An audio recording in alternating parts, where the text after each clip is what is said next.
Call the meeting to order at 7:06 p.m. And the first item on the agenda is to accept the agenda. No changes can be made. This is a special meeting, so I'll entertain a motion to accept the agenda.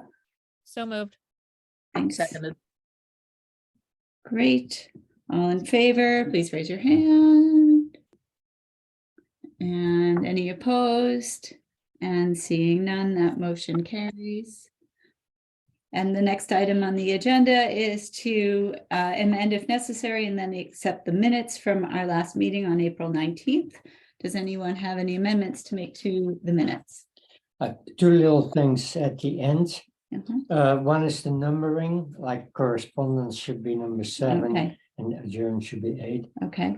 And the other thing is under F, legislative watch list, you say she encouraged members of the commission, should be Jean.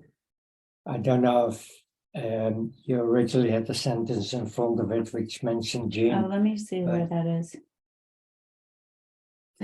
Yeah, okay. So under 6F, where it says she encouraged members of the commission, it should be Jean. Okay. 6F. Okay.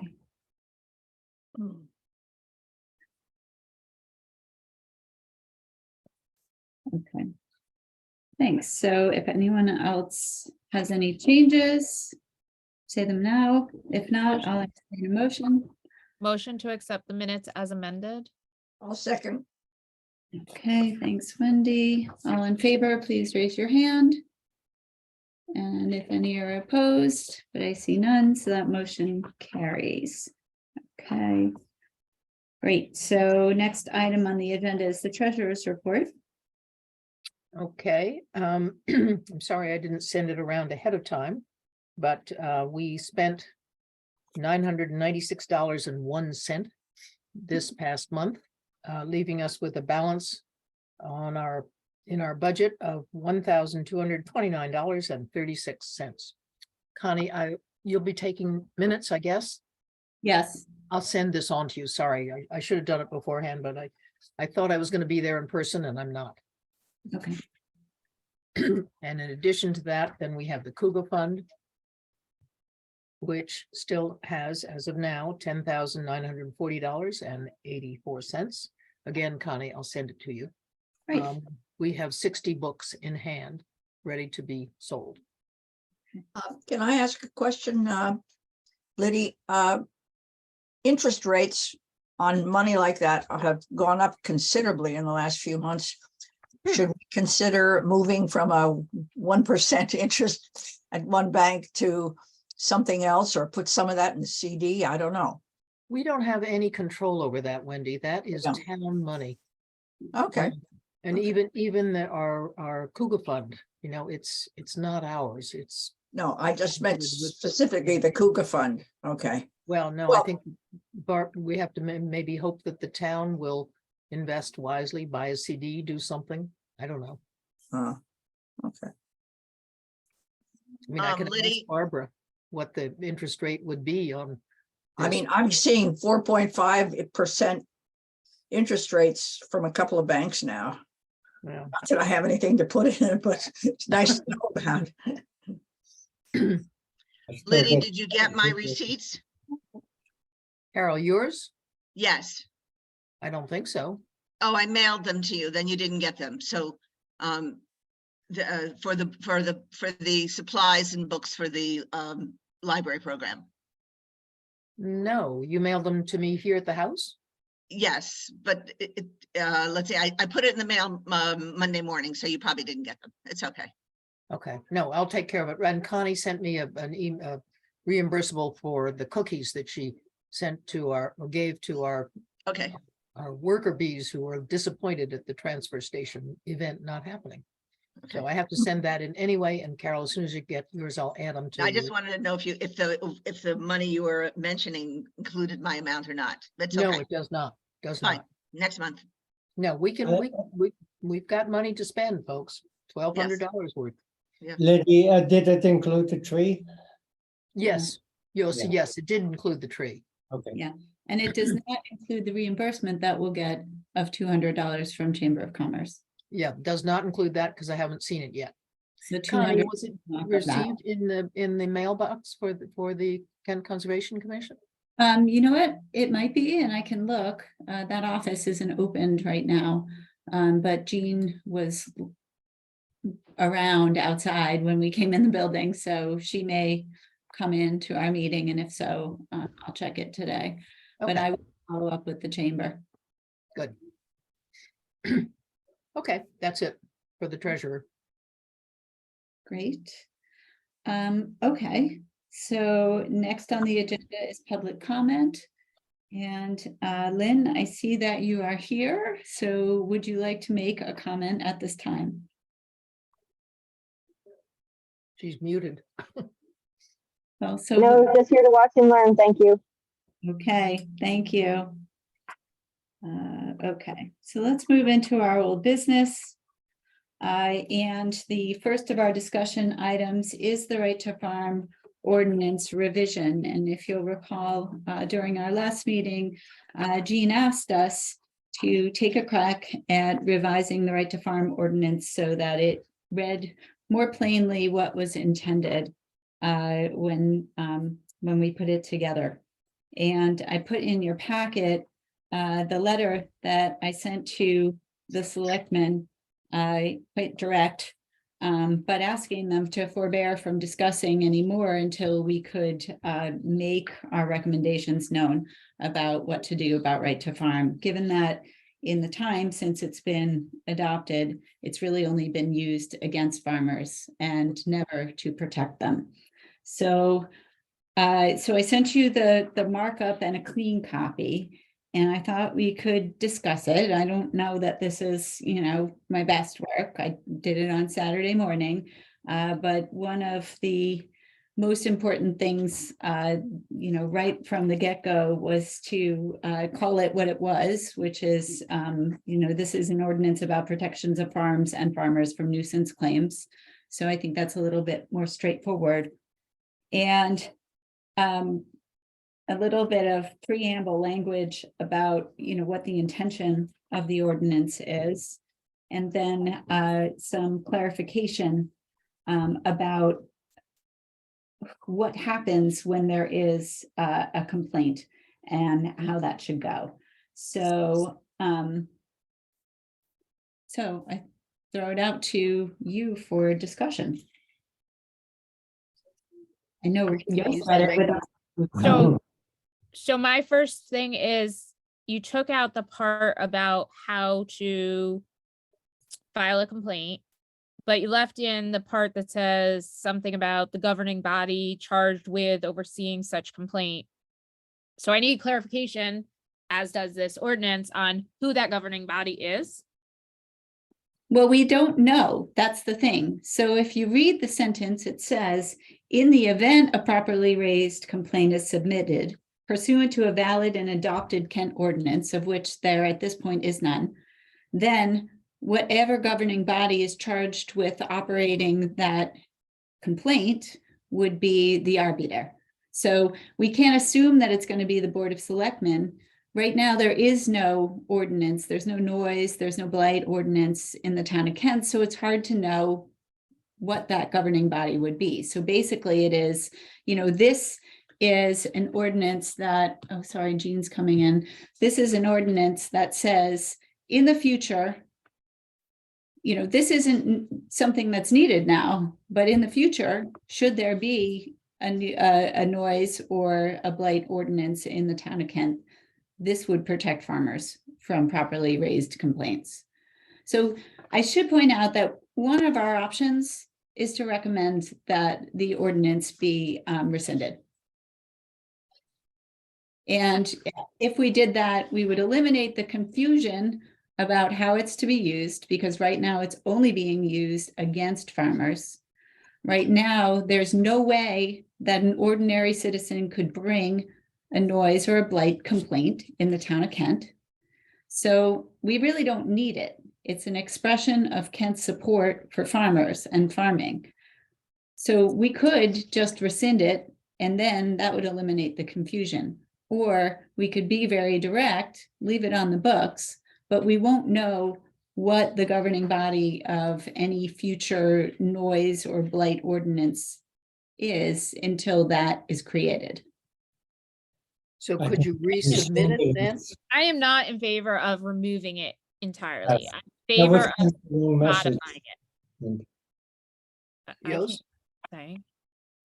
But do you get what I'm saying about how we don't know? I what the- do, but I think that there needs to be, it's not clear still. So I think you're right.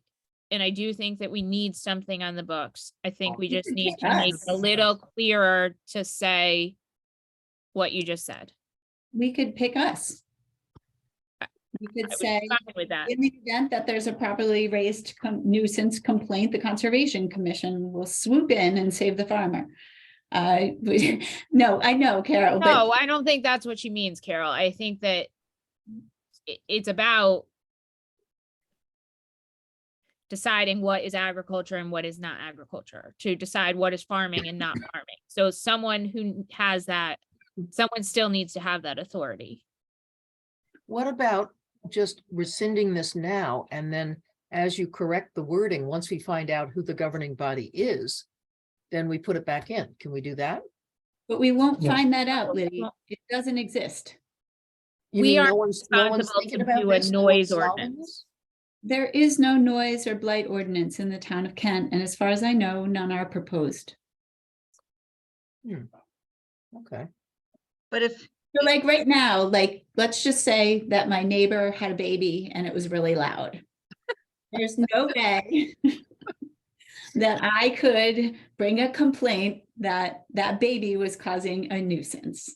Now, I know you think that's ridiculous, and that is kind of a ridiculous, example, but also a dog, Well, I or think it's more Fine. likely like the Club Getaway thing last year. There was no noise ordinance, so the noise was not something anyone could fine them for, stop. motorcycles. Right now, no noise ordinance. So it's been discussed in the past, but there is no way that you can make a noise complaint against your neighbor, except that you could call the police if you wanted. And that, that there's nothing to prevent any of the parties that might otherwise use this from calling the police instead, or making a civil complaint, or going to court, or any of those things. So they can still do that. Connie, is there a comparable ordinance in other towns similar to Kent that you know of? There is. If you remember, in 2015, we copied several other towns' ordinances. But I don't know of any other town where the townspeople are using the right to farm ordinance to punish the farmers, as they are in our town. but I think Wendy's asking, are there other noise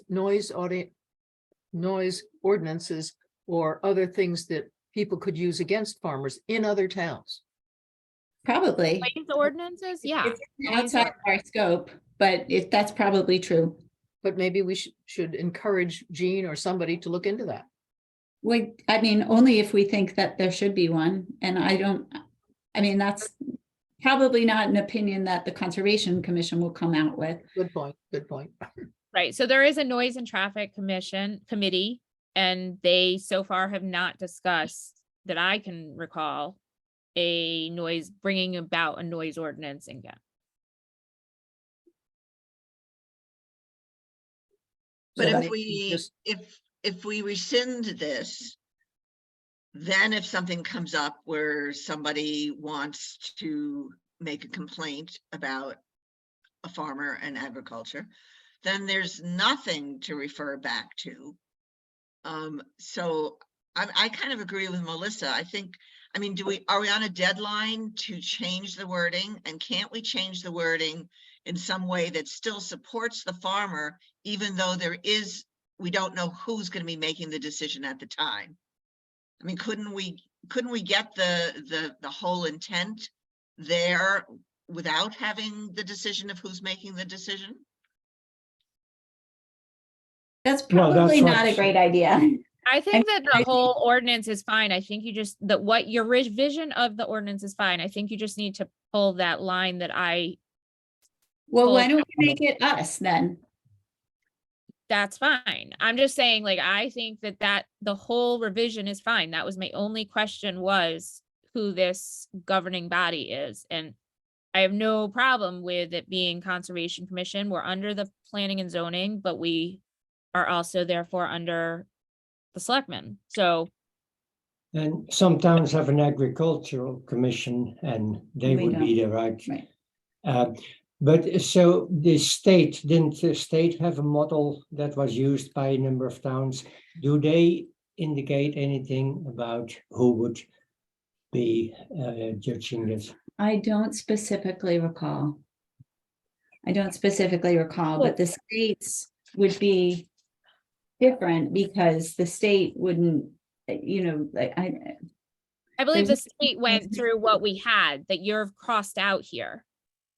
The dispute No. resolution and advisory is what the state one had.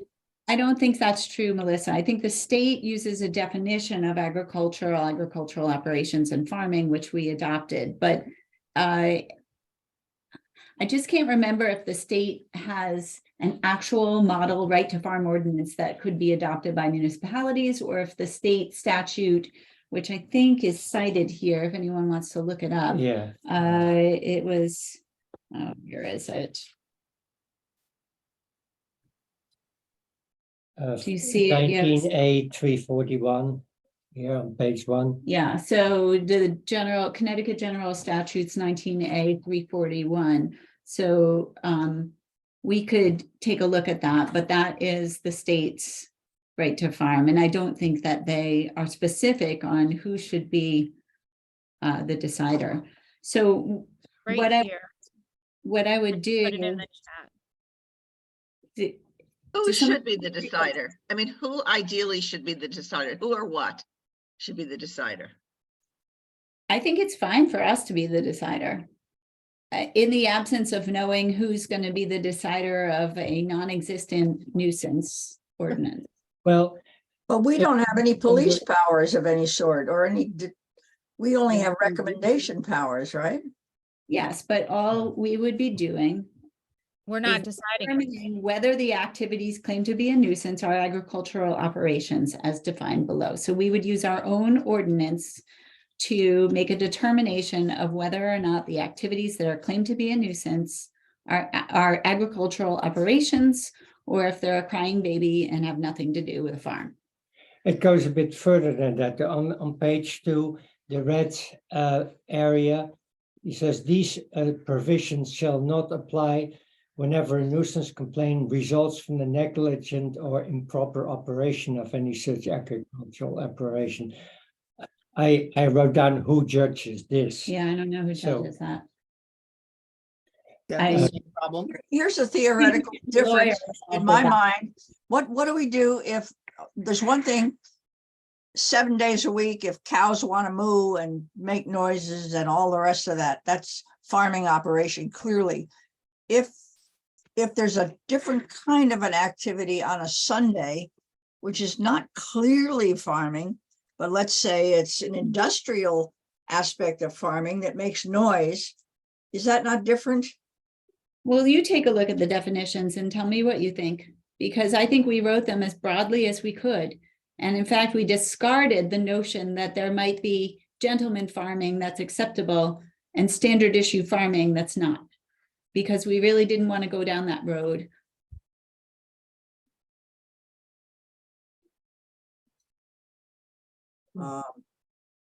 I guess my default position is, now that I'm understanding this a little more fully, I'd like to look into it and talk about this in a month. I'd like to see what some other comparable towns are doing. I sent you all of that information, Wendy. I mean, I don't think I think it's fine. I mean, we are putting off the parties. They made their complaint, I don't know when, but early this year. So I'd like to act as quickly as possible, because right now there's a stay and there shouldn't be any further discussion of it. But I also think that people need to have this clarified for them.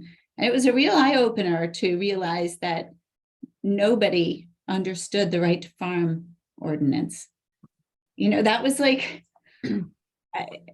a wake up call, I guess, for us. That, you know, we put this thing on the books thinking, yay, you know, Ken's supportive of farming. There was no argument. It was very easy. And, you know, I guess it's not as easy as we thought it was because it has been used for exactly the opposite purpose. So Connie. let me just check for understanding here. The issue that was brought to our attention at a previous meeting is now with Gene Speck, with the selectmen, have been asked to not move further on that particular issue until this ordinance is resolved.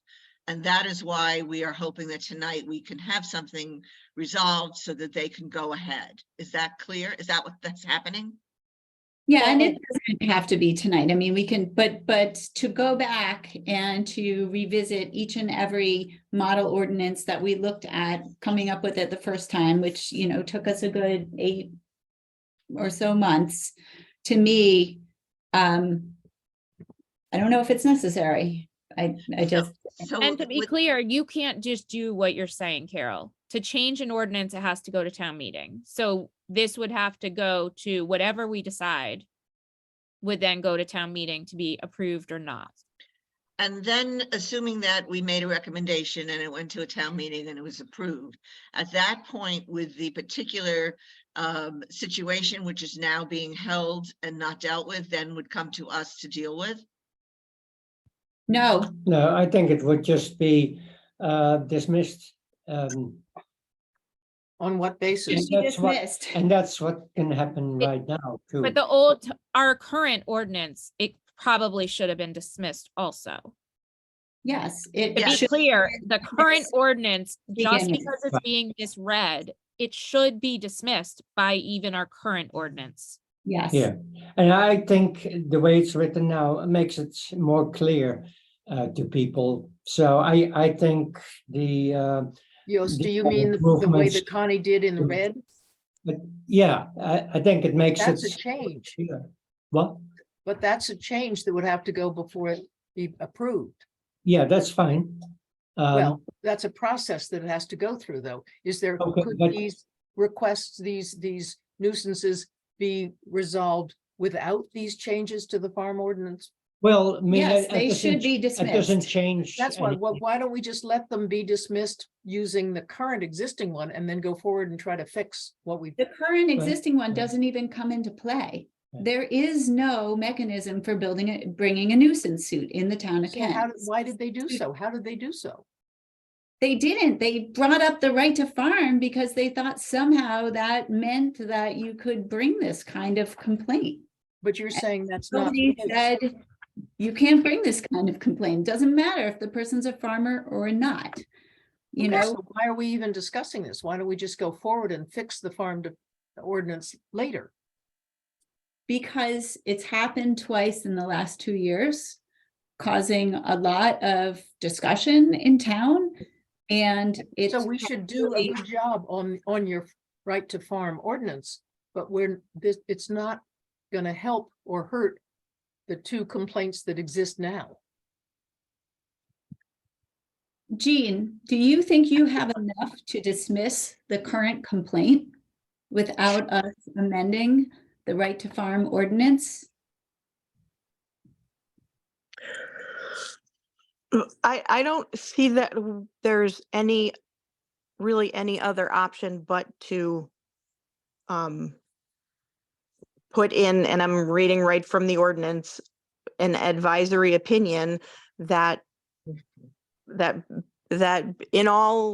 for all intents and purposes dismisses, and I don't really like using that word because I feel like it's a more formal word than this should be given. But But there's nothing that we really can do. do you exactly really for need to reasons you're use talking this ordinance to begin with? Because the way that I understand it is that this ordinance would only be applicable if somebody had raised an otherwise appropriate nuisance complaint. And since we don't have any avenue to do that in the town of Kent, why would we even use this ordinance?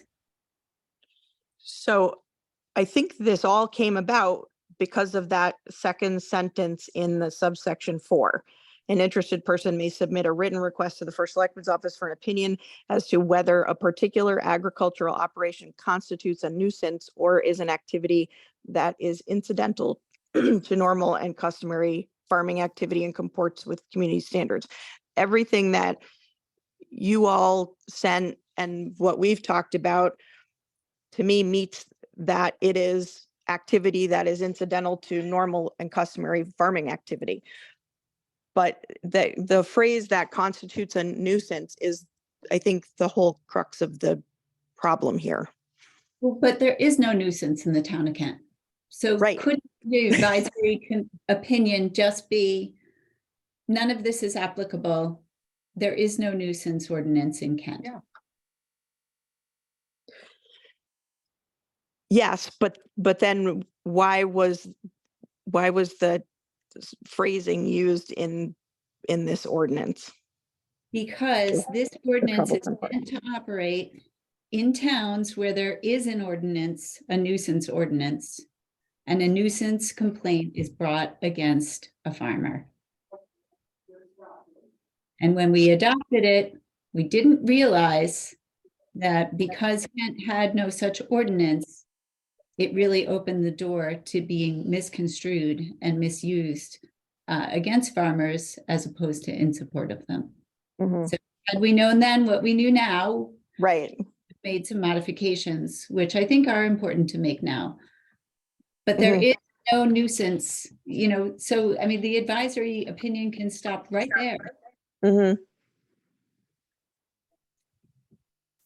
Does this not imply that we should, as a separate activity, create a nuisance complaint No, as to where it might apply? I mean, I remember people shooting off noisy guns on Sunday here years ago.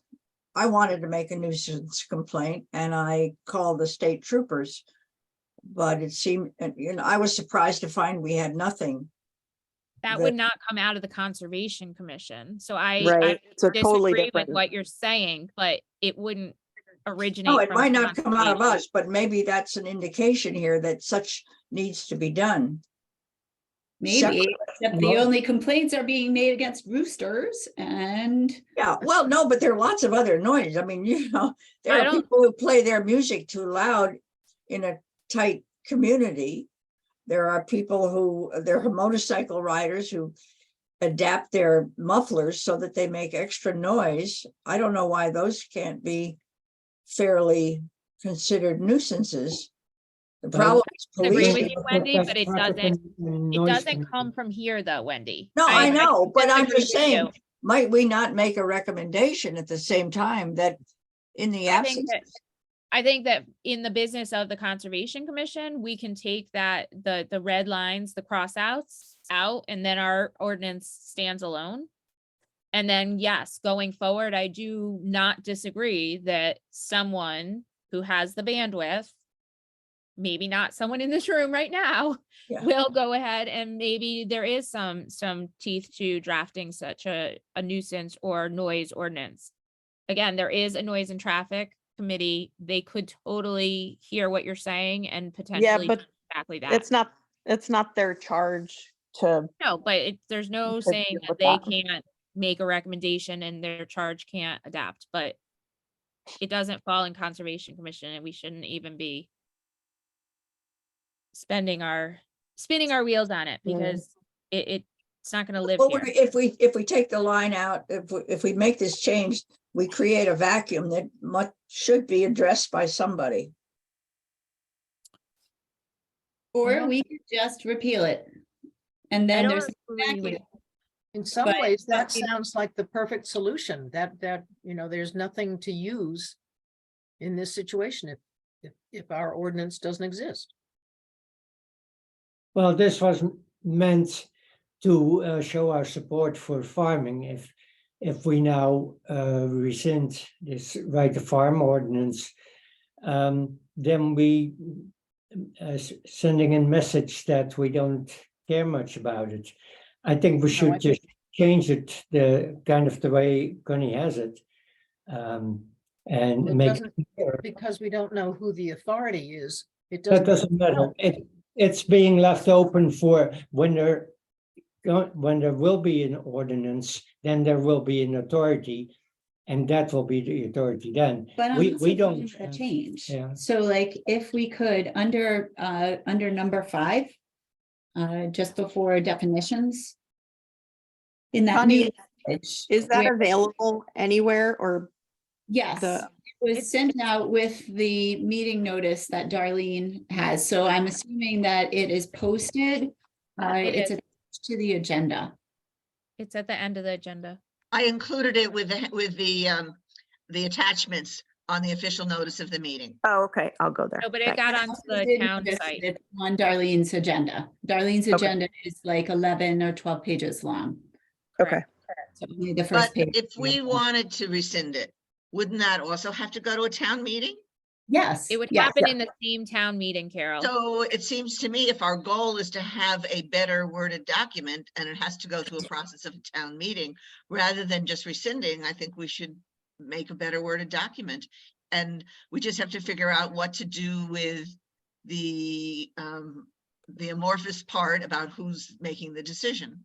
And we Well, so could this discuss. is the suggested edit that I made after our conversation. So under number 5, where it says, in the event a properly raised nuisance complaint is submitted pursuant to a valid and adopted Kent ordinance by a resident of the town of Kent. Now it would read, the Conservation Commission shall determine whether the activities claimed to be a nuisance are agricultural operations as defined below. All right, so then That it's works for me. with us. Okay, that works for me. That was my only suggestion on the whole thing, because it seemed a little up for subjectivity, and this takes that out. I have a question, though. Since this complaint has come forward using the existing right to farm ordinance, and we change it, does it, I don't quite understand which one takes over. You know, they might say you had a right to farm ordinance and we, applied for a restitution with that, and now you go and change it.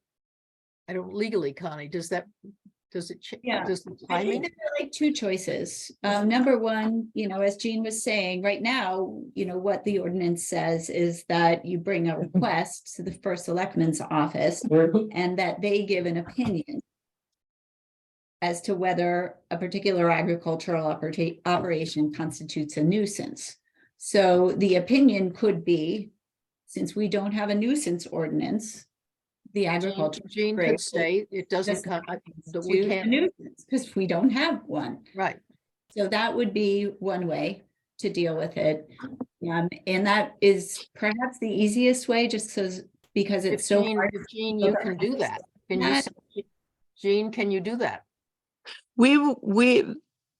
I believe that if I asked the question of our town council, he would say you need to close the loop on the current issue that is asking to be applied against the current ordinance.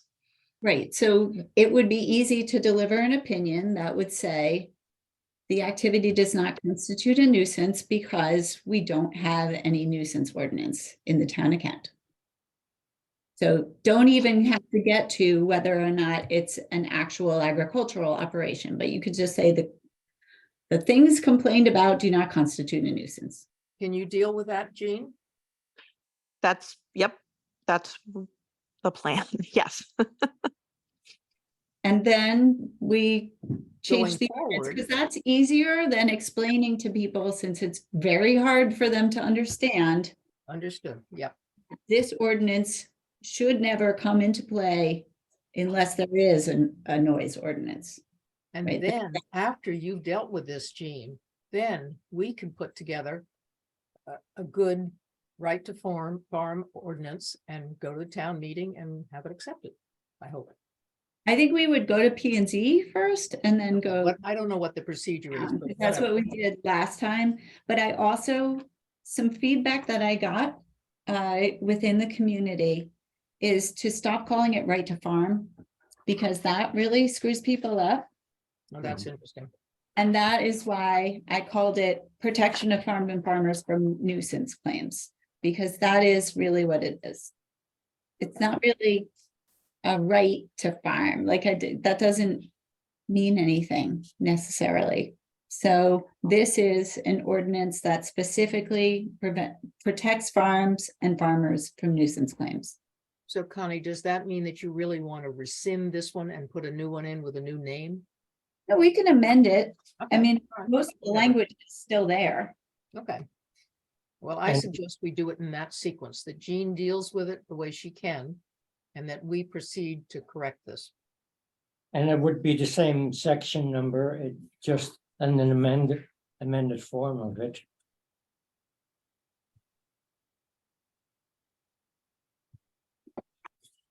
Say that again, Yos?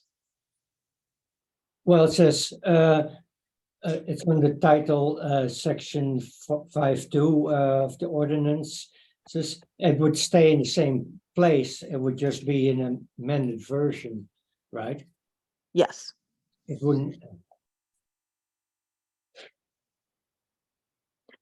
And the, Connie, a minute or so ago, you had read something that I was trying to find on the document and I didn't see, and it may have been something that you guys worked on before I got on the call. It was like under 5. I'll tell you exactly where it is. So red. You have the attachments? It's red, Yeah. Jean. It's right under 5 and it's red. right, And she or if only added 3 you're words. looking at the clean copy, either way, what you want to I'm looking do. at the red line one. Okay, so under number 5 in the declaration, Hmm. there is some new language in that last paragraph. And so the amendment would read, in the event a properly raised nuisance complaint is submitted pursuant to a valid and adopted Kent ordinance by a resident of the town of Kent, the Conservation Commission shall determine whether the activities claimed to be a nuisance are agricultural operations as defined below. So the way that that would work then would be there would be an actual nuisance ordinance in the town of Kent. Somebody would bring a nuisance complaint to whoever it is in the future that is the person that is brought to. We don't know because it's theoretical. But if it was a farm operation, it would go to the Conservation Commission to opine as to whether or not the activities that were claimed to be a nuisance were agricultural operations.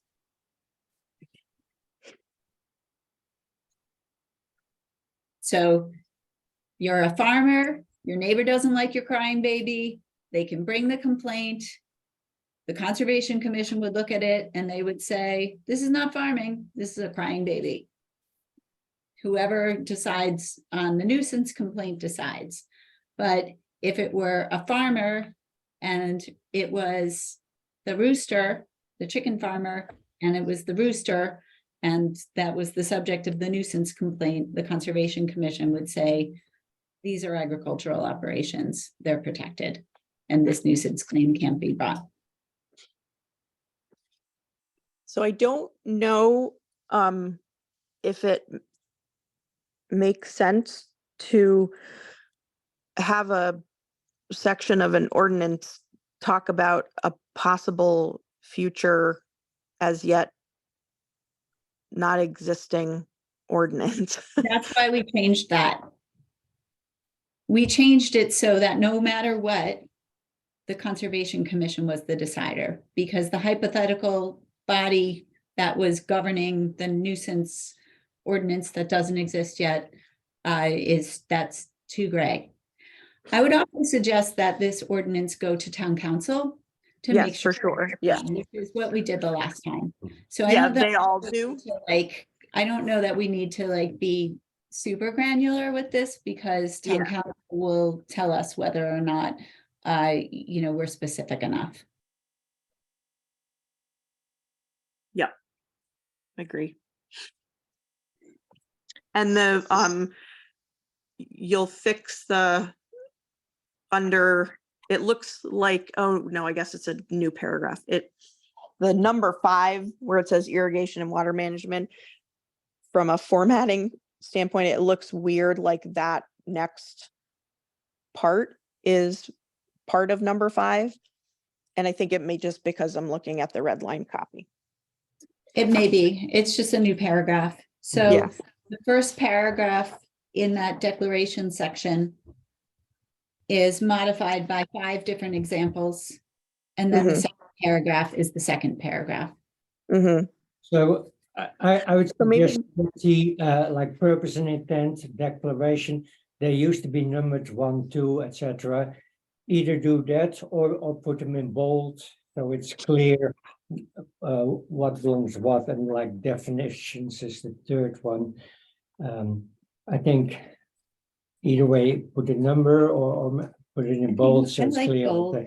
That heading. There, the other yeah, heading. but there's a formatting that the whole code, the overall document uses throughout, so it would match whatever that is. I do wonder if maybe you want to consider giving that paragraph that is after number 5 its own title, like you have on the other sort of subtopics. You also could insert it just in front of the last sentence in the opening paragraph of declaration. So in Yeah, other words, or- before it is here and understood, stick your paragraph in there. Yeah, I think that's fine too. I was just thinking the same thing, Liddy. Yeah, I think, Jean, that would make it clear. Mhm. So So I let's, think we have a plan. Yes, I think we have a plan. shall I circulate this to town council? Yeah, I have one more thing. You left out the word local a couple of times. Where? Well, in the first paragraph where it said, and the sale of farm products, it used to be, and the sale of local farm products. Are you sure? Yes. You can, I don't know why that wouldn't have been redlined. well, that's what I'm saying. It should be in there and then crossed out if you want to do that. No, that's the letter. Where did that memo? This is a memo from 2015. No, that's the That's not I'm right. looking That's for not the- the final copy. page one. No, but this was the. That was a copy. memo that we wrote. That was before it was No, adopted. no, not the one. So there were. I some- would suggest getting the actual, like the foreshore approved. We had Yeah, that. That was we on, did. I sent that out as well. It's Yeah. there. No, I mean the one so this one is was We have the- directly from Darlene. We have the one that the changes were made against the codified one. Yes. Okay. But there's words missing? I don't know. Okay. We're working on that, Okay. Well. but yes. Well, any- it was in there and I the, can't really understand. I don't really know why I would have deleted No, that I word don't or know. why it wouldn't have showed up in the Okay. marked copy. So, and I don't have an objection to having it back there. I mean, it's so, just not. well, and it was also in the second place in agricultural operations under local, it said local produce. And I then there was promise you, I did not change the definitions at all from what was No. codified. and there was then a second or a separate paragraph, locally means within Connecticut and We the deleted counties. that. We We did? did not use that. Oh, so then maybe I was looking I at. think it that's- Yos, you earlier. need to I look at think Yosef, you're looking at the the wrong most version. recent. You need to look at Oh. the real, you need to look at the real accepted one. Which is what is it in edited Well- here. I thought that was the one that Connie had sent last time. I, No, yeah. what you're looking at right Yeah, now that's is a the- memorandum I that know. we wrote to the Planning and Zoning Commission. So what But happened I- is we drafted ours To that. based on like 11 million different examples. And then when we were Right ready, here. we sent it to P and Z and then P and Z Yeah. said yes, but send it to here. council. check And this. this is what P and Z returned to you, Connie? Hold on. And that's the- The one in our packet was the right one. Yeah, and Where that's, did this is, no, where did this come from? Ay, guys. this was sent to us earlier. This does look like the codified one. Yeah. And it does say It local farm is. products. So, you know what, I don't where's- think it really matters. I Mm. think we are supportive either way, but Right. I don't. I have to. Yeah, go but back. And then there was a it separate, definitely matters. at the end. Well, yeah, and- because we want it to, I mean, it matters because we're not revising that. Right. But so Where if, was the when word it's- locally What I mean goes? is, either way, like if we go back and we find that the codified version uses language that somehow isn't in the copy that I amended, I'll change that. Because really, the only thing that, Do we have to have a Only thing special I had meeting to to do was okay that, second. Connie? what? Do we have to have a special meeting to okay that once you figure out which document we're supposed to be submitting? We could come together for just 15 minutes to just go, okay, this is it. Well, I don't want to make this wait for another month. well, we can do it via Zoom. I mean, that goes quick enough. I mean, then. there's, yeah, we could, I think we could Okay. get it done in like 15 minutes. So why don't I go back and check, make sure that if that local language was in there, that it stays in there. Good. Add the revisions that we talked about tonight. And recirculate it so that we can have another special meeting, very short one, just to go, okay, yes, we feel comfortable with this. It should go on to town council. Does that sound good? I like that. Okay, So moved or something? do we need to vote? I don't know. I don't think so. Okay, I'm gonna make these notes right after our meeting, I hope, Okay, because good, good. I don't wanna, there's so much to write. Okay, so should we move on to debriefing the cleanup? Yes. Okay. Right, I'm gonna do that over on the other side. So, um.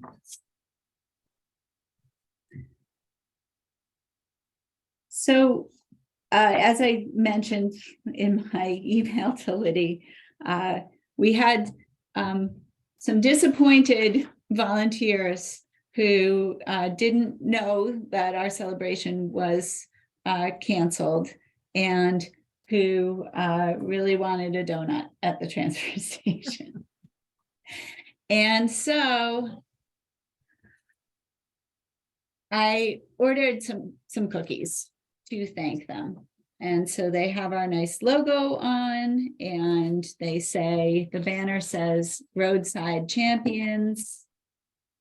And I made a little thank you note from the Conservation Commission and the Chamber with pictures from the cleanup. I've got the Boy Scouts, I've got James Vick, I've got the South Kent School students. It says, thank you so much for helping to keep Kent's roadsides looking beautiful. Happy Earth Day every day. And I drove around and I delivered these cookies to all of our volunteers this week. Oh my gosh, Oh, my goodness. Well, that's amazing. I went to Wendy because she's got 1 million roadside champions. So Wendy got 10 cookies. Yes, I delivered today. There were 42 awesome. cookies in total. So, and I also gave some to the staff at the transfer station for Aw. being so amenable to working with us and letting people bring in really heavy, smelly trash. That's So, awesome. Connie, if you have that digitally, I'll throw it in a constant contact, working on a newsletter. sure, I can send Or that. shout out. I'll send the thank you note to you. Yeah. Okay. That would be great. Okay. So, Do you have a number of participants that Jean can quote? Like there were, along with the schools, there were XYZ. Yeah, anything that you want me to put in there. By all Other means. years, we've had I mean, you lists can of all make the up the number. volunteers. Nobody's gonna. I mean, it's funny because some volunteers will tell you, there was hardly anything on the roads this year. Yeah, complaining, I do right? this all the time, and thanks for your trouble, but it's it's not a big deal. And so it's interesting. But I do think that next year we should think about if there's ways to streamline it to make it a little bit more manageable and also coordinated, because it felt very uncoordinated for me to be trying to do it. And I know that wasn't really the intention. And also, and yet it just was really hard. It was hard to share the work, and it was hard to keep up with it. Not a really easy thing for anyone to do, and definitely not an easy thing for somebody to do who's working during the work hours. No, I think you took on more than you should have, Connie. That was not right. I think the trouble is you kind of have to handhold our volunteers, and it takes time. Well, I'm wondering if we could maybe move to more of like a sign-up system next year. Not to say that we wouldn't email all of our volunteers, but have people actually affirmatively elect to participate. And that would maybe allow other people to come in that we didn't know about.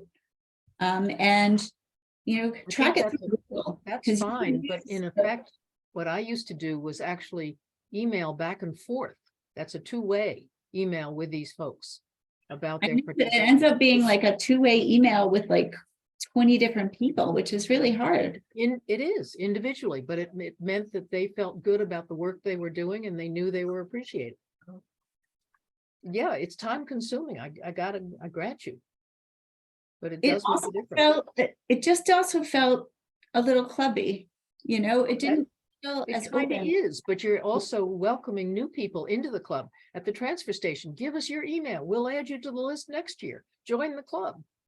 So what if though we used a Google form for people to sign up, and we also used a Google form for people to tell us that they did it? Go Because ahead and do that. It's less personal, and if that's the way the world is going, go for it.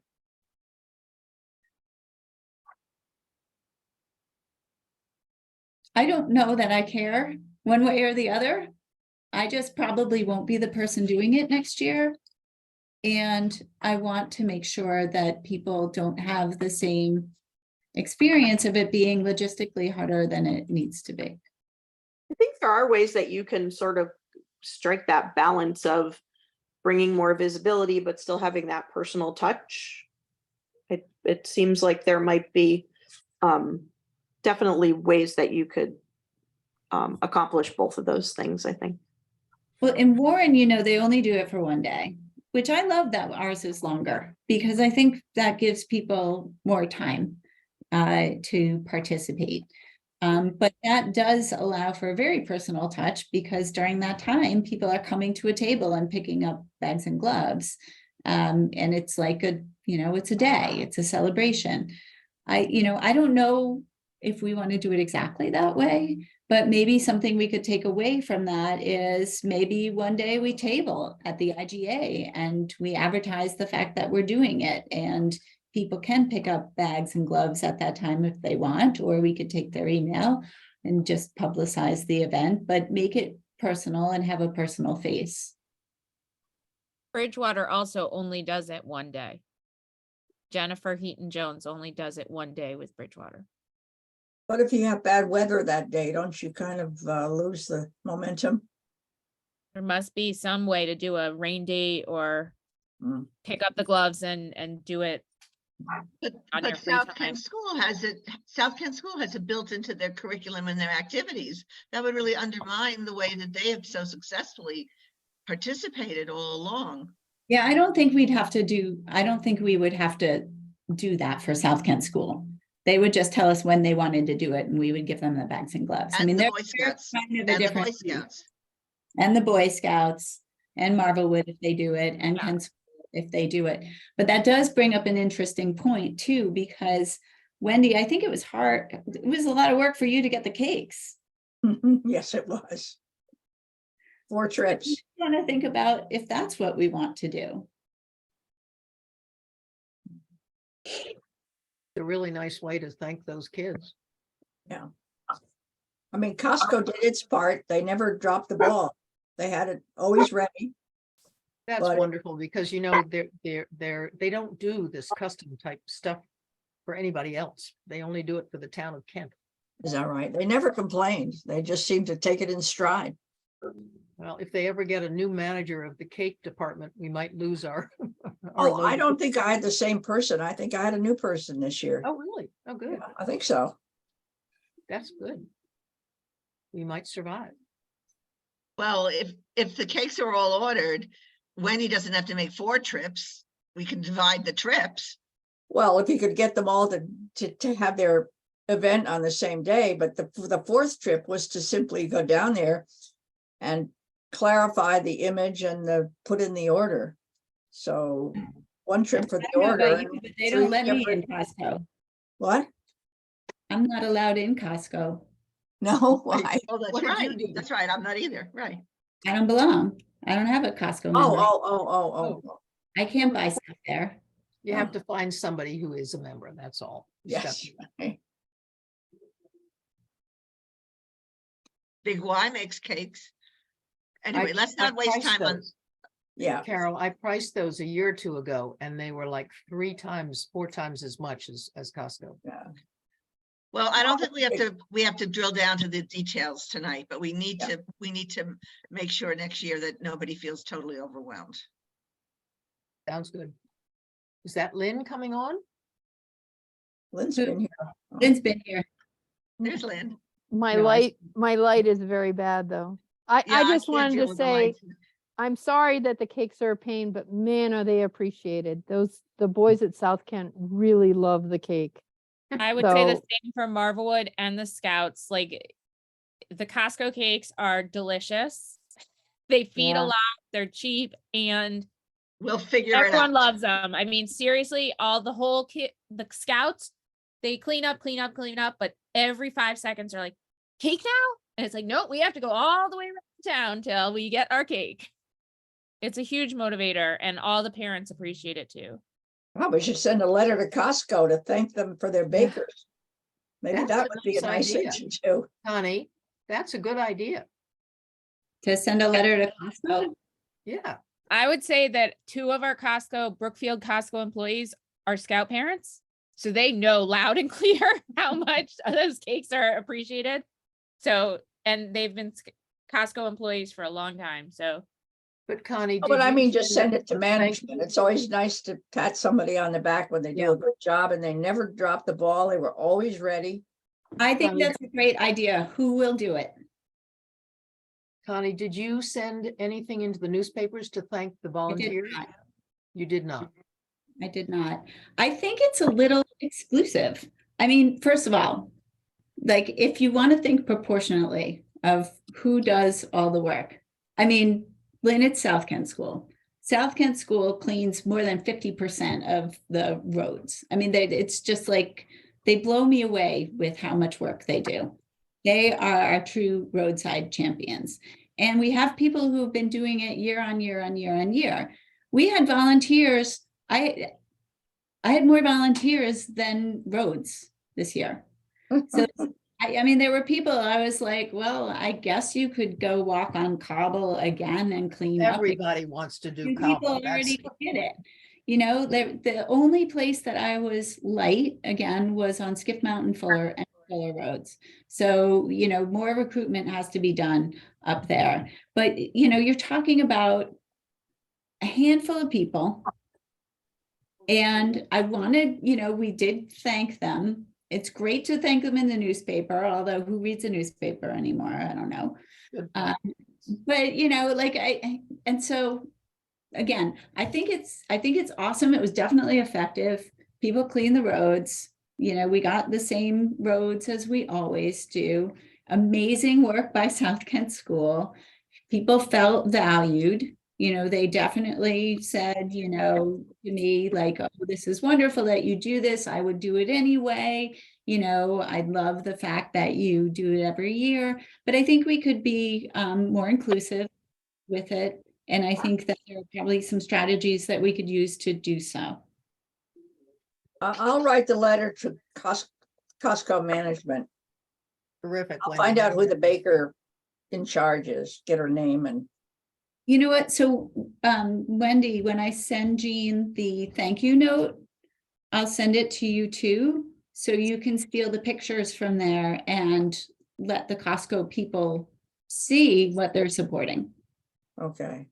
And I would just say we shared on social media everything that was sent to us, and we reshared all the various schools' accomplishments, their posts. We tried to really hype it up on social media, and we got shared out a lot. So I think we got really noticed on our social media page. I did have one comment from one of our volunteers. You know, most of our volunteers said my road's super clean. You know, I'll do this, but there's not much garbage, which is great. You know, that's a trend that we've noticed year on year. With the exception that Route 7 is terrible. And the state doesn't come and clean it up. They clean New Milford because they get more garbage than we do. So. Well, there's one answer to that problem then, isn't there? So, you know, so our state roads are, you know, are more, you know, they have more trash on them. And then the other thing that people have said to me is that, you know, when people are using roads like Cobble Road as a thoroughfare now, you know, more than just going through town, that you find more of those, you know, the liquor bottles or Nippers. cans here because people on their way home from work are having a drink in their cars and then chucking it out the window so that there isn't the evidence there. So, I mean, I don't know really what we can do about that. That was just the two observations, is that other than that, the town of Kent's roads are really clean. Nippers are the largest single category of roadside trash nationally. I learned a couple of years ago. And it's shocking how many there are I did a little bit of pickup on Route 7 last year, I think it was, just from Cobble Lane to the entrance to Sloan Stanley. And I think I picked up 74 nips. Yeah, and so would it be helpful are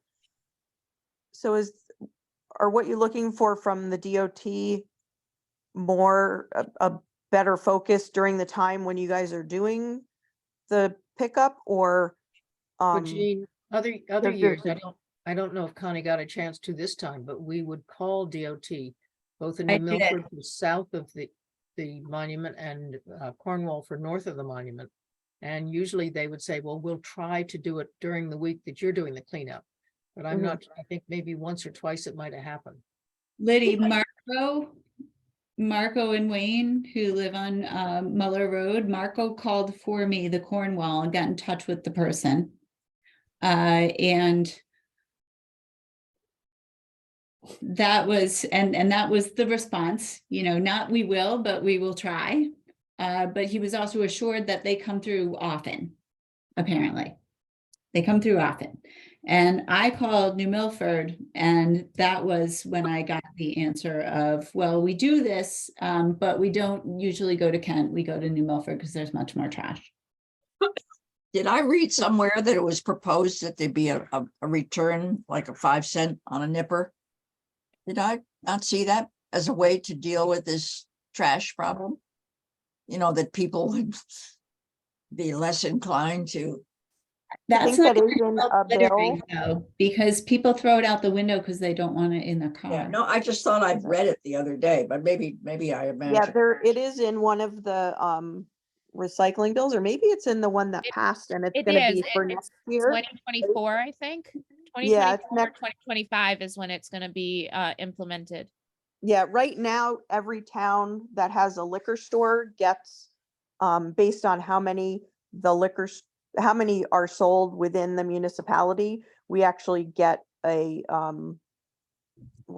don't know what the correct term would be, but we get a rebate? check. Yeah, it's sort of like a rebate.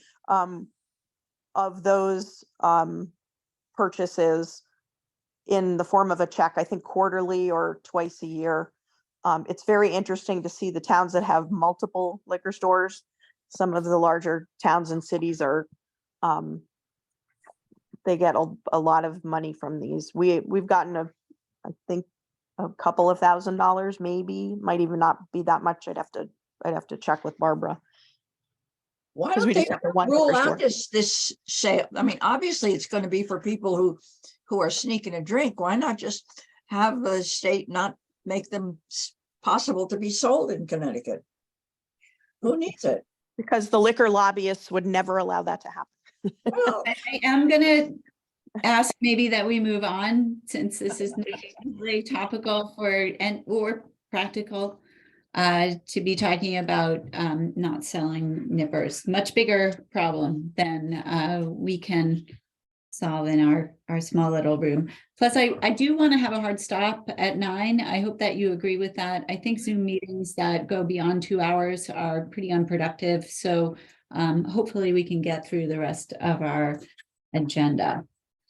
So let's move on to the Kent Municipal Open Space Acquisition Fund, which is not really a discussion. It should be an update on this agenda, because I haven't done anything. The next move on this is to procure a cost of town services study. And I just haven't connected with a consultant to do that yet. But the hope is that we are able to do that within this year's budget. So at least have that ordered and underway.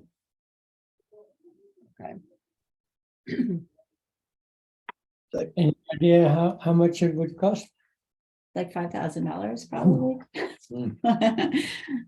I don't know. I mean, I'm not really sure. I need to get quoted on it, but that's what I feel like it might cost.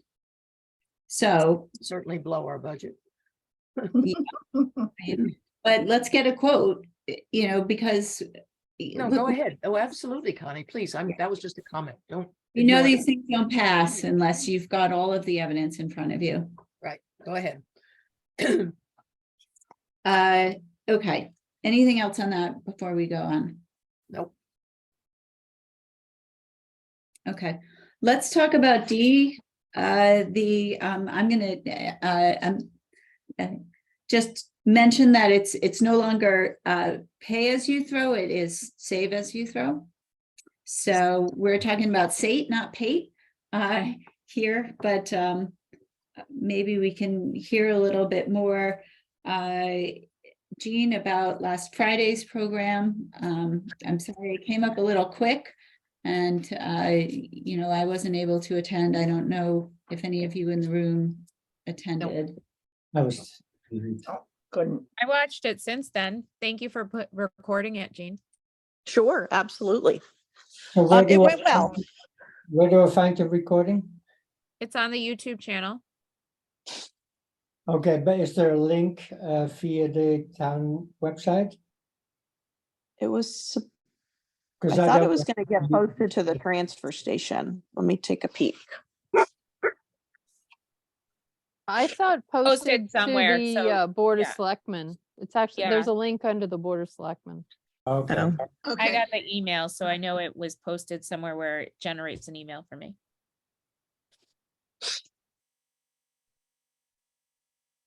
Yeah, we can, I don't know. I'm just looking for it on that page. I don't see it. Anyway, so hopefully we'll get it moved over to the transfer station page. It went well. We had, I want to say we had 25 or so people. We had about 10 or 12 in person, and then a number of people on Zoom. Jen Heaton Jones did a great job. Jen and I had seen Commissioner Dykes of Deep about a week and a half before. We were invited to go to a big press conference up in Hartford for the grant announcement with the other 4 towns, and it was, I think, about $500,000 that they gave out. And So that was great. And when I saw her, I asked if she might be able to pop on our Zoom, our trash talk, and just be a quick special guest. And she said, absolutely. So she was sort of a surprise guest for everybody. It was nice to have her sort of open up the discussion, and she gave a little overview of the sustainable materials management grants and how they're getting a lot of funding, and they're hoping to get legislation to pass to continue this funding so that towns can continue on here. But I think it went well. There were a lot of questions. Jen was really smart when she created the registration form and offered up for folks to ask questions right in the form. So we had about, 30 or so questions that we went through when she was creating the slide deck. And so we were able to answer a lot of those questions right in her slide deck. But there were other questions that came up at the end during the Q&A. And we're going to have another one, I believe, on June 13th. And that one is going to be all on Zoom because there were so many people who were on Zoom. And that it just is simpler for Jen, because she lives so far away and works all the way down in Brookfield. So that'll be more of an in-depth trash talk, talking about the waste crisis and the issues with recycling and the recycling market, and how we get out of this this crisis that we're in. And overall, I think it went really well. I had positive feedback over the weekend from people anecdotally. So yeah, it was, I think, a good sort of kickoff meeting. And she dispelled a lot of sort of the myths about composting, the myths about how the process is going to work. So I think it went well. Great. So are we still on track to have this in place for July 1? We are. We have to really, sort of move quickly because we have to get the pricing figured out. And Rick and I are going through the data that we have over the last few years and to come up with, the right, how much can we lower the price of the permit? How do we add in, because there were a number of people who were interested in they don't use the transfer station currently, but they would like to use the transfer station during the pilot only for the composting. So we're sort of considering, is that something that we can do? The two things are obviously tethered together. So the preference is to have people either participate in the pilot or not participate in the pilot. We also discussed, and Jen has done this in another town, where everybody who uses the transfer station just gets the bags and gets a composting kit. And if they don't want to do it, then they don't have to do it. But it gives they will have the tools. And what she saw in these other towns was that once people started the pilot and they saw people at other people at the transfer station, even though they were saying they didn't want to be part of the pilot, but they would see their neighbors doing the composting and tossing their orange bags, that was sort of a, hey, maybe I should try this. So that is another thought of just give the bags to, set everybody up with the tools, and hope the people who are sort of the skeptics, if you will come around, seeing what is actually going on, because the two things are very closely related and sort of tethered together. Do you have like a target participation number in mind? Like, I'm sure that the volume would be enough?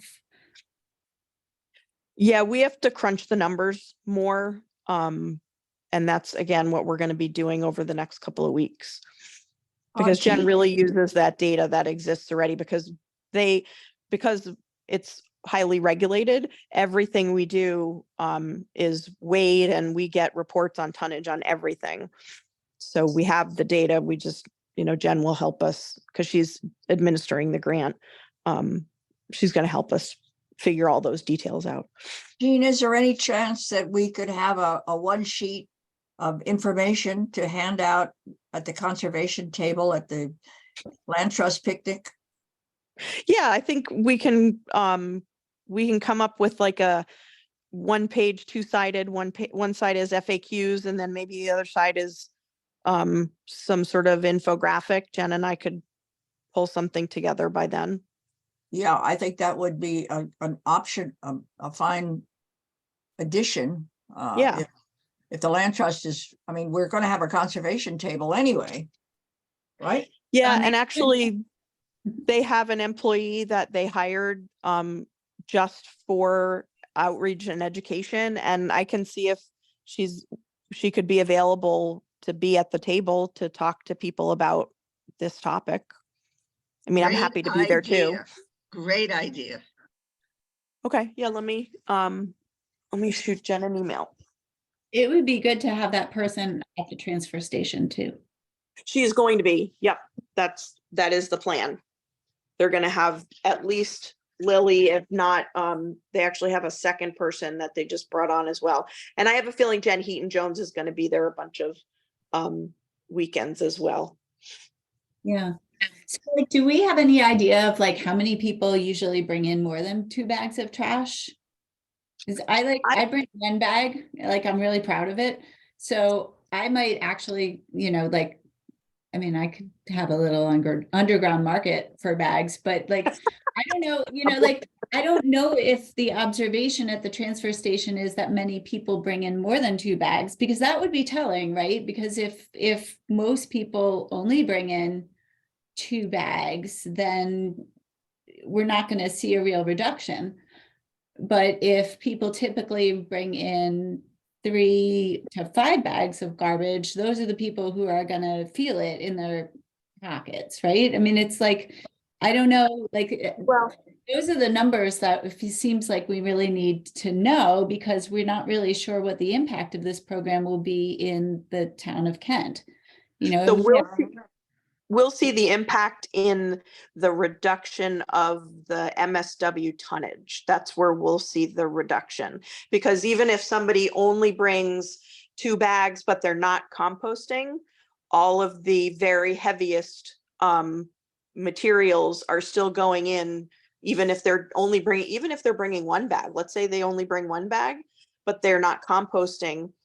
The heaviest material is still going into the MSW, and what the focus is to get that heaviest material out of the MSW. Right, but not me. I mean, because I already do compost and recycle. So the question is, how many people are like me and how many people are not like me? Well, I think most people are not like you. The feedback was not that a lot of people are composting at home, and for various reasons. A lot of people were saying they either don't know how to sort of start, or they're worried about wildlife. So Jen, talked about a lot of those questions, but we don't know how many bags people bring. We only know the tonnage, and we're the only transfer station that is I forget how Jen put it in a very funny way, but basically you pay one price and you can take as much garbage as you want. Every other transfer station, you pay a much lower fee, or you pay nothing for a permit, but you pay, they weigh your garbage, and that's how you pay. So we're the only one in the HRRA of the 13 towns that does it. This sort of throw everything you want away for $150, which she made a really great comparison to your electricity. So if you're, you have your lights on in your house, and that's what you pay for. And if you want to conserve energy, then you turn your lights off and you turn your heat down, and that directly affects your use and your bill and what you pay. But conversely, at the transfer station, if you, Connie Manis, or me, Jean Speck, compost at home, you still pay $150 for your 1 bag of garbage that you take, and you're paying the same as a family of 8 people who may have 7 bags of garbage a week. And so so everybody's paying for everybody, right? Instead of that, we're trying to change to this model of you're paying for what you're using. And so hopefully that will make more sense to people, because I think the 2 bag thing has been a little bit of a barrier, or like, well, I must use more than 2 bags a week. And I don't think people are paying attention to how many bags a week they're throwing. They put the stuff in their car and they take it and they put it in the container, and that's that. So I think also more sort of purposeful, conscientious, deliberate management of our materials is going to happen as well, which also will lead to more recycling.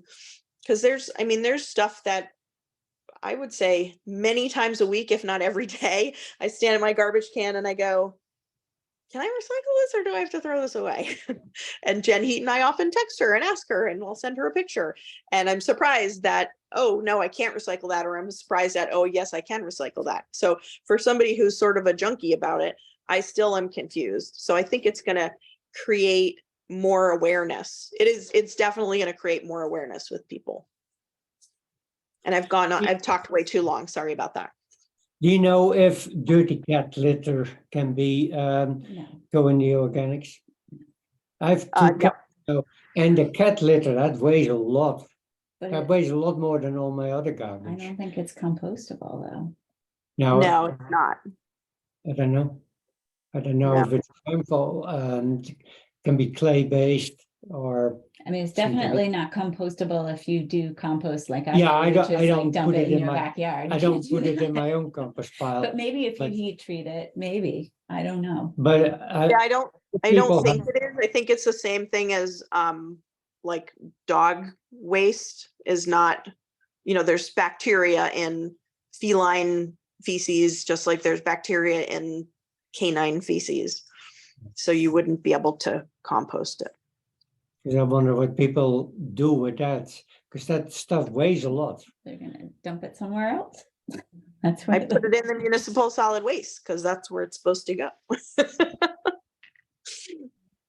So I'm excited. We are gonna be, having to ramp up quickly, but we were notified of the grant when we were notified of the grant award. So we just do the best with what we got. Do you but need it- any help from us?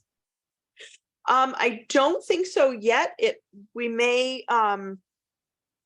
be great to have you all maybe do some sort of rotation where there's an hour or half an hour or something on a weekend as we implement at the transfer station. But I think maybe Connie will maybe you, me, and Jen Heaton Jones can sit in a week or so and huddle to talk about like outreach and education and how the Conservation Commission can help, and then you can bring it back to the commission and we can go forward from there. Sure, Um, that 1 pager I think would be really great. Yeah, I agree. we'll get to work on that. Good. Okay, great. So updates as needed, POCD. P&Z has a meeting tomorrow to come back to the regs, which we discussed at our last meeting. So I figured, Yost, that you'd been all over the materials and can let us know, what, if any changes were made and anything to pay attention to. I actually haven't had any time to read any new materials. I sent in my the comments that I made Oh, you at that did, live good. meeting. Originally, I didn't have time to write them down, but I got an email from Ty. Can you please send in those comments? So I ended up doing that. So I see if they took any of that into consideration. Okay. But yeah, I hope to read through that. Great. Okay, KCS Arbor Day celebration, any update? I can't remember. I guess we didn't talk about that at our last meeting. We just talked about No, planning. our last Yeah. meeting was before it. Yeah, it happened after. Well, so there were a lot of kids there, and they what beautiful weather, and the kids enjoyed it, and all the teachers were there too. And the tree went in nicely. The kids helped digging the hole. Several of the kids the day before, and they worked really well. And everybody really likes this event. Yeah. So we'll do it again next year. The tree cost a bit more than previous years. Prices have gone up a lot. So the tree cost $340, and then I had to get some mulch. But yeah, it's nice. And the town is supposed to be watering it. I don't know who of the town it is, but somebody from the town That'll is be Rick. Yeah. I'm sure it will be Rick. with a truck. Oh. I'm not sure how he would do it, but I'm sure Is- that Rick. And But we that can- like 100-gallon tank or something that they use, or Yeah, I think he's got a tank on one of the trucks. okay.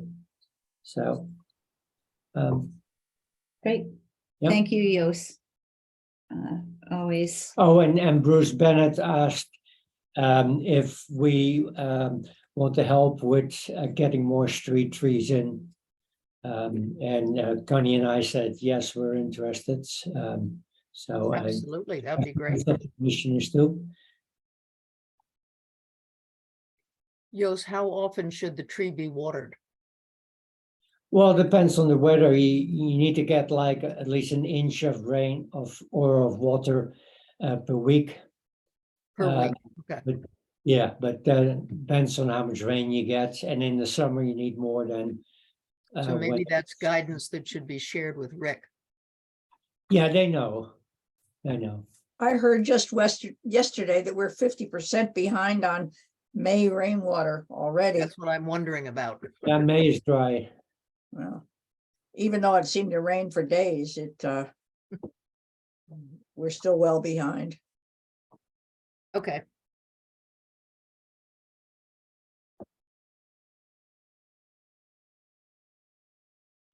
Okay, Green Energy Task Force, any update, Wendy? I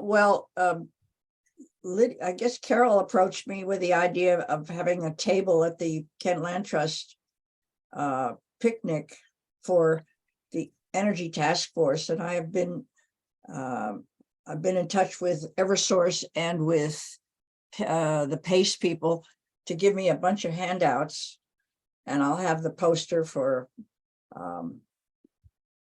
just once again encouraging people to look into house audits and everything that follows on the 29th. Okay, great. Wendy, Uh, did you finally hear back from John Russell? I finally did this week. Yay! It's taken, I cannot tell you how many hours of silliness that has taken to get this done.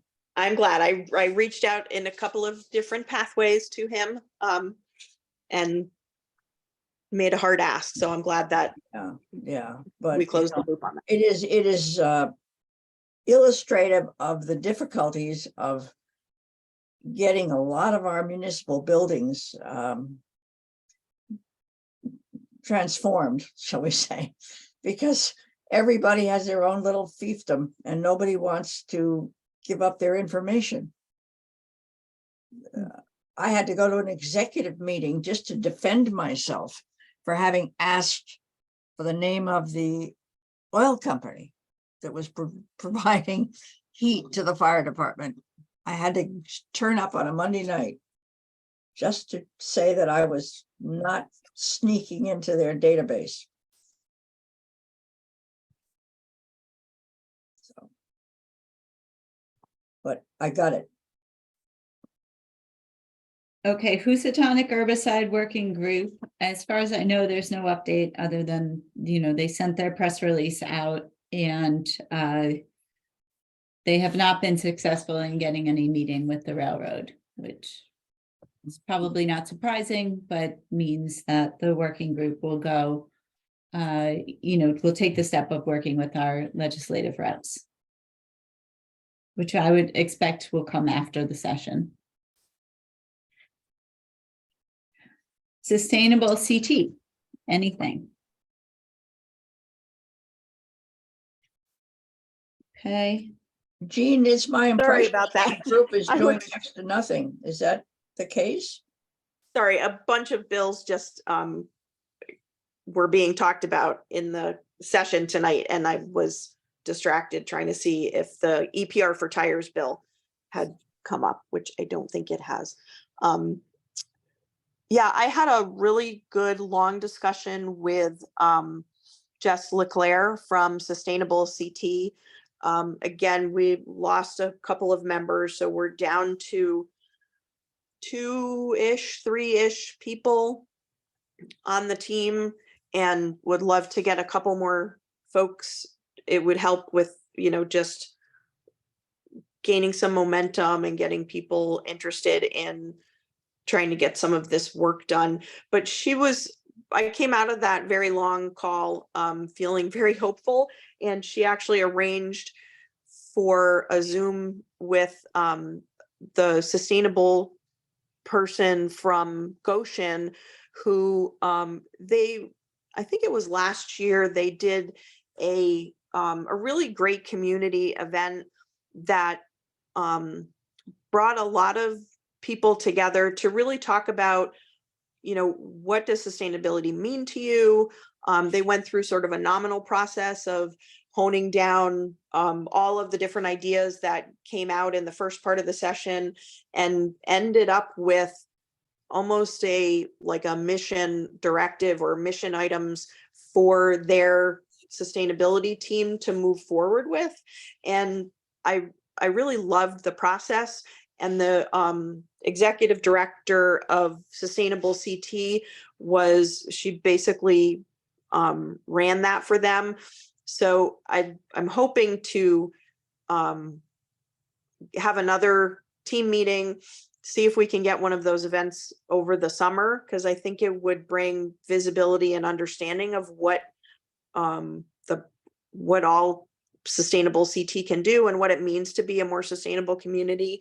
And I think with the new grant for composting and the Save As You Throw is also going to bring more visibility to it. So I'm hopeful. It's just been a super, super busy budget season. And getting this back on track is taking a little bit longer than I thought. But hopefully once we get clear of the budget town meeting in a couple of weeks, we'll get another meeting on the books and make some forward motion with this. Jean, in the past, the COG hired interns that could help towns. Yeah, Do you they have a new, still they have have- a new fellow coming in June who Jess already said, I'm gonna make sure that fellow reaches out to you specifically so they can, we actually are gonna have a meeting, myself, Jess, and the fellow once they start, because they'll be tasked with there's a lot of information and data that we already have, that this fellow is trained and will know how to assist us in that sort of legwork. So she said she'd be happy to have that person meet and start to get, those sort of the stuff that's already existing in town hall or outside of town hall, and get those sort of box check kind of stuff accomplished, because there is a lot of stuff that we already have. It's just we don't have the people, haven't had the people to, invest the time to go find it all. And there is a little bit more to uploading. You go in through a portal at Sustainable CT, and there's a fair amount of stuff that you need to walk through in order to, like our affordable housing plan. I thought it was going to be as simple as we just have to upload our affordable housing plan, and say that we did it and say, you know, we started here and we ended here and this is our consultant. No, we had to get all of the minutes and upload a whole bunch of minutes and agendas and rosters, and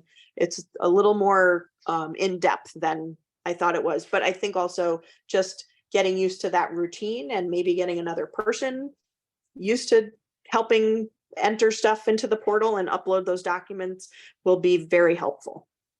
Yeah, I mean, I work a lot in accreditation and land trusts, and it's similar.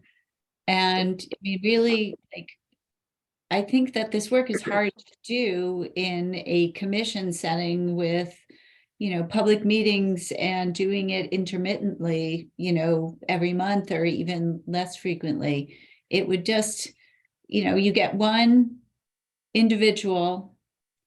You're looking for the kind of person who would reload the dishwasher if you didn't do it the way that you normally do it, or the kind of person who would refold sheets if they weren't the way Right. that you like them done.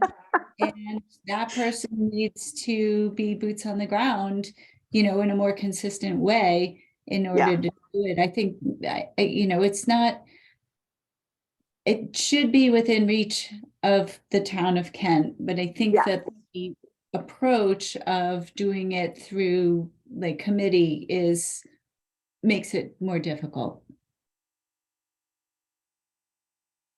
Connie, can I jump back Sure. in? I remembered something that I hadn't mentioned with the energy people. I've been begging PACE, People's Action for Clean Energy, to get us some money for the Council on Governments, every one of them in the state, if they would have a specialist in energy to meet the demands of the state's stated goals, instead of each town with amateurs like me trying to do something, to have a professional with each cog who did nothing but look after energy opportunities for the towns. And they're actually having their first meeting on June 2nd. Oh, great. Which is very exciting to me. Because I think that's going to be the answer to getting towns like ours up to speed. So who is having a meeting? The Connecticut Clean Energy Network, which is a group that I am a part of. And I have been talking about this repeatedly. Once a month, we have a Zoom, and they're acting on it. And they've got a setup for all the cogs to meet with us on a joint Zoom on June 2nd. And is that like the what is it called? Connecticut Clean Energy? I can forward you the notice, which I got yesterday, I guess. But I think it would be just wonderful to have a person that any town could turn to in their own cog. But this person ought to be funded by state funds, because it's the only way we're gonna deliver on the schedules that the governor has rightly set up for us. Yeah, and there's We're not much, moving fast enough. yeah, there's so much coming between the vehicle, like fleet vehicle requirements, and it's a lot.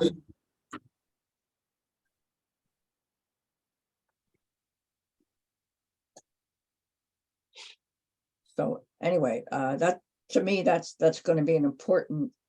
That would be great. That will be great if that can be centralized and aggregated that way. Okay, moving on to the legislative watch list. There are a ton of bills. At this point, you can get somewhat of an idea of things that aren't going to move forward. The ones at the bottom of the list in red are not going anywhere. It does seem like, the HB 6481 about the balloons, that at least passed the House. That was the only one of these bills on this list that's actually passed out of the House so far. I think they're hopeful for HB 6486, which is the EPR for tires. I think that they're hopeful on HB 6607, which is about nighttime lighting of state-owned buildings for the protection of birds. So that one also passed out of the House. But as you know, everything really starts to move at an accelerated speed towards the end of the session. A lot of bills get grouped into omnibus bills. And so we should, be watching and seeing what's happening now. So 5,400 is, they're actually talking about it right now. The stone walls. And that got amended so that I looked at the amendment because I was curious. So that got amended so that if they're your own stone walls, you can remove.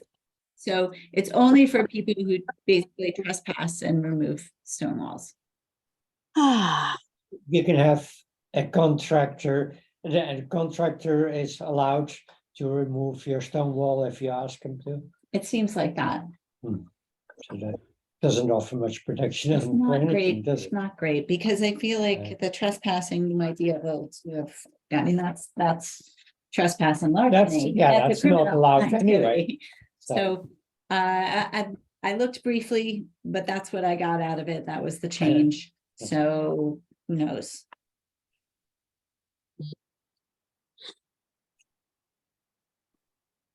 Anyone got anything? It'd be great if neonics and the rodenticides moved forward in this no mow May, but that doesn't look likely either. Not much is gonna happen then, it looks. Well, early voting, Yeah. there were things that were not the environmental things that, that they really pushed for this year. Anyone got anything? Legislative Watch? Sign up for CC, Connecticut League of Conservation Voters emails, and you will get the most up-to-date information on what may or may not move and when your advocacy is most appreciated. So moving into new business, we do have the Kent Land Trust community picnic happening on Monday, the 29th. As Wendy indicated, it seems like there is interest and willingness and availability for the Conservation Commission to have a table. Am I reading that right? At least you, Wendy, will be there. Yes. When the staff got together and were planning the picnic, we were assuming that the thrust of the table would be on the Trails book. And we've kind of paired you with Mike Benjamin and the Exploration Challenge, which we know everyone will receive with great pleasure. But let's talk about, that wasn't really an activity either. So I think it's fine for just an informational table, but why don't you tell me what you had in mind? You're asking me? Unless, is there someone else, I don't know if there's anyone else who agrees to be at the picnic with you. So why don't we start? Well, are we planning on selling the books, the trail books there, the way we usually do? Is that possible? Yes. Sure. Okay, well, I've got the banner and I can bring books.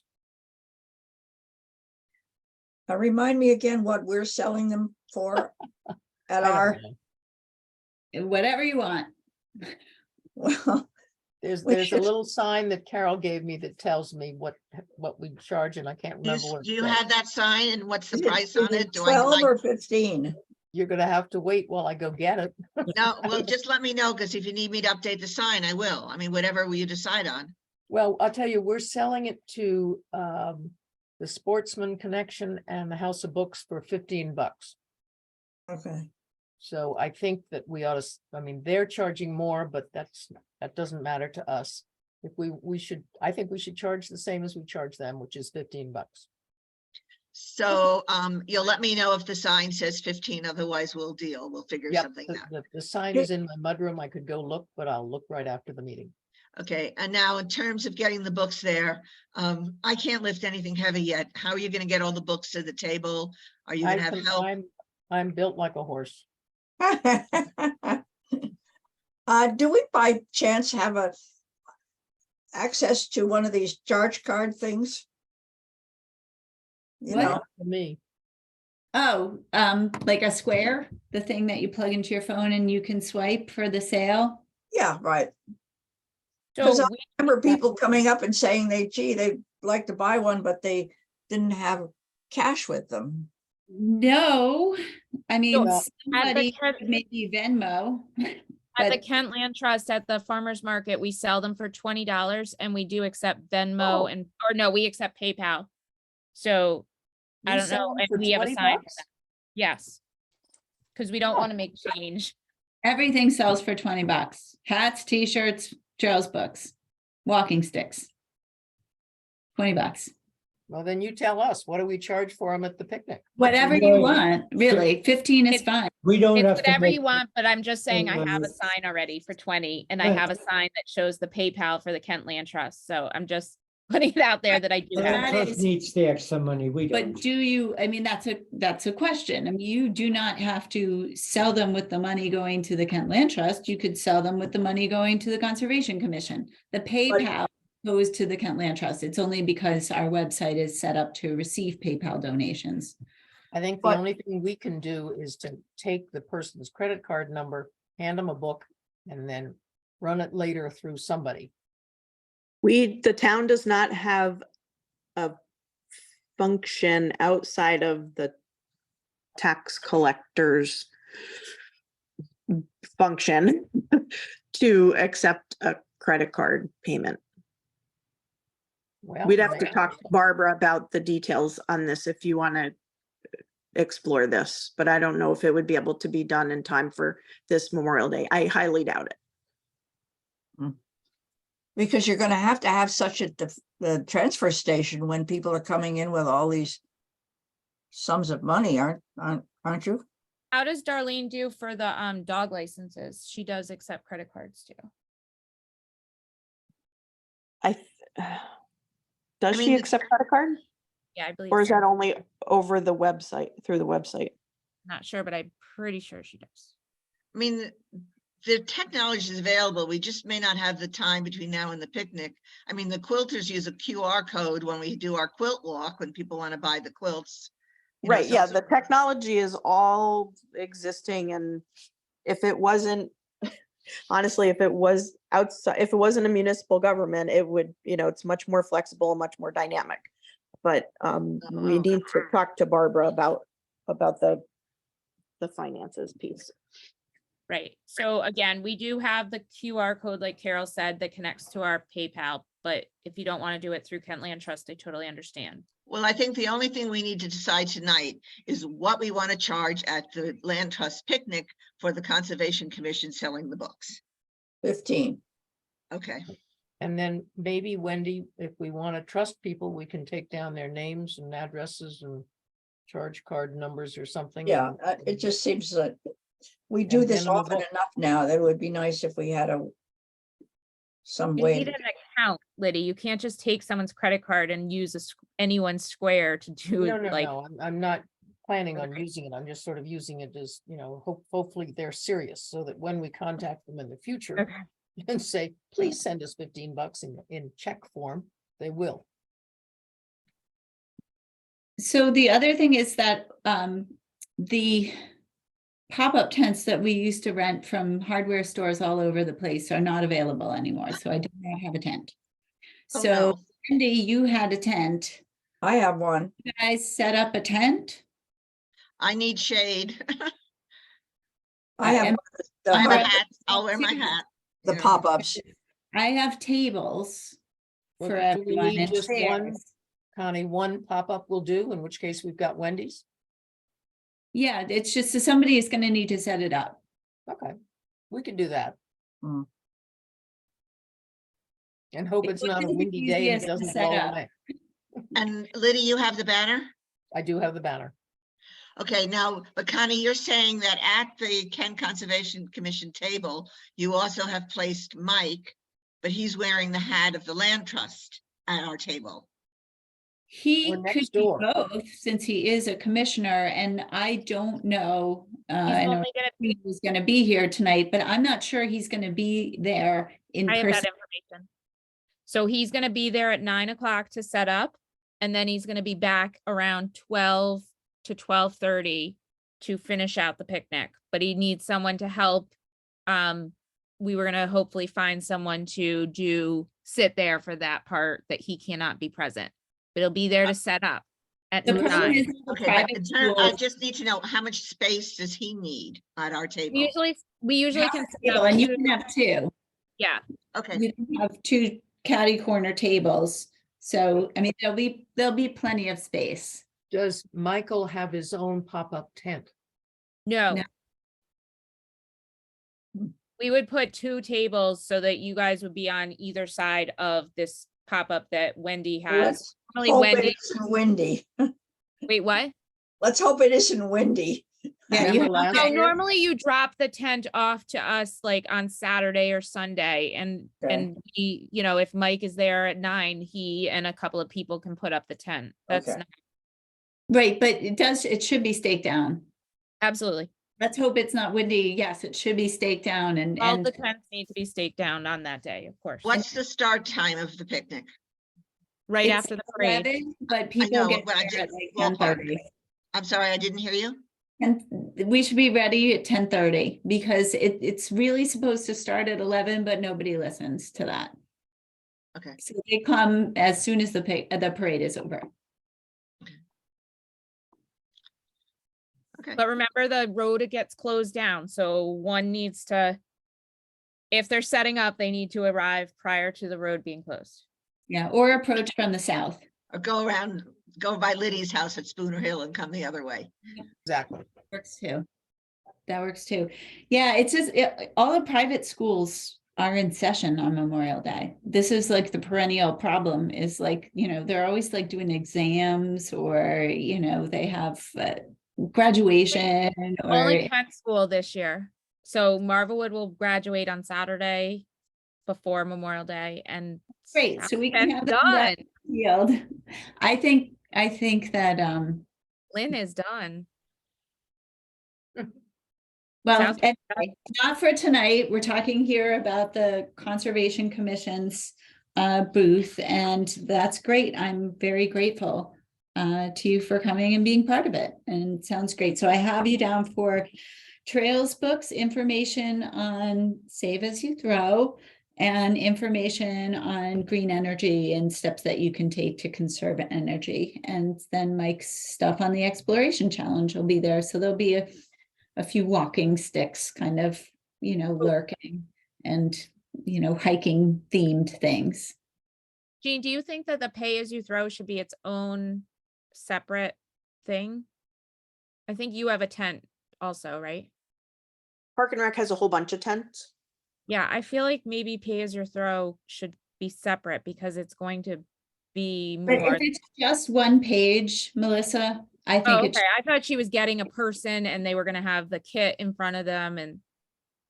even Let if me- the person is there, you know, if there's not, I mean, if there is a kit, if it's a giant booth, then it can be its own thing. But if it's just information, I think it's great for the Conservation Commission to be able to share that out. So likely, we can mobilize, if we can't move, if the HRRA employee can't come up, we can definitely mobilize a composting kit, which is gonna be the countertop thing, the little toter. And then we'll have the handouts.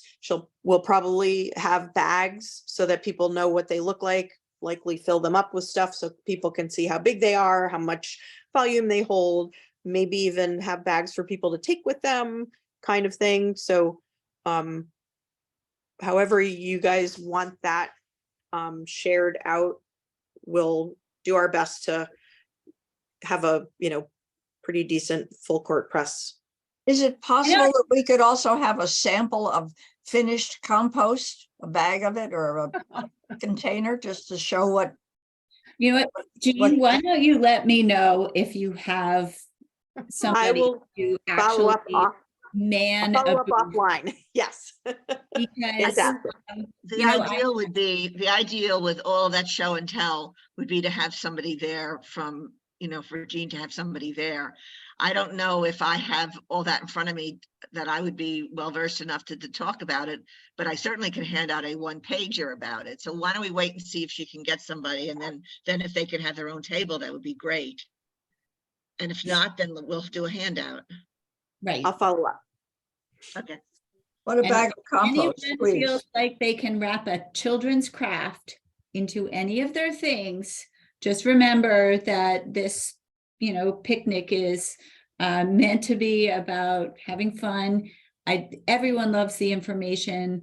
Older people certainly love, walking through the tables and talking to their community members. And so, I am really grateful that you'll be there, but I also want to make sure that we have a good balance of, fun and just, casual things for people to be doing. Let me think about that. And Carol, there is a book nook this year. There's The what? library is bringing a book nook. Well, I wasn't going to say this before, but I've already started researching children's books on composting. That I'm thinking ahead. Good. Great. All right. I believe that our meeting has run its course. There is no correspondence, although Jean, I kind of need to get to my mailbox. And we had a conversation earlier tonight that there may be a check in my mailbox, so I'll need to come by during open hours. And if there is nothing further to say, I'll entertain a motion to adjourn at So 9:02. moved. And seconded. Thank you, Wendy. Thank you, Liddy. Thank you all. Good night, folks. Thank you, thank you. Yeah.